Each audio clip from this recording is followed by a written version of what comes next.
লোকসভা নির্বাচনকে সামনে রেখে পশ্চিম ত্রিপুরা লোকসভা নির্বাচনে শুক্রবার বিজেপির কার্যালয়ে উদ্বোধন করলেন মুখ্যমন্ত্রী ডক্টর মানিক সাহা। প্রার্থী বিপ্লব কুমার দেব, বিজেপি রাজ্য সভাপতি রাজীব ভট্টাচার্য সহ অন্যান্যরা।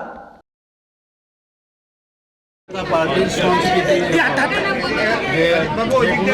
আমাদের নির্বাচন হয় তার আগে নির্বাচন আমরা উদ্বোধন করি। আজকে উদ্বোধন হলো। আমরা সবাই জানি যে আসন্ন লোকসভা নির্বাচন, এর জন্য আমাদের সেন্ট্রালি এখানে নির্বাচন অফিস আজকে উদ্বোধন হলো এবং তার আগে আমরা পুজো পাঠ করি। এখানে আজকে পুজো হয়ে গেল। তো আমরা এখান থেকে তো অলরেডি আমরা শুরু করে দিয়েছি।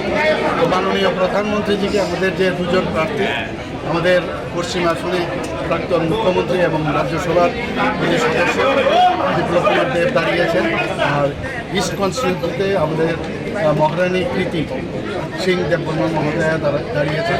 দুটো সিটে আমরা জিতব। এখানে আজকে নির্বাচন অফিস আজকে উদ্বোধন হলো। আমাদের কাজকর্ম এখান থেকে এখন সব চলবে এবং নিয়ম। Thank you.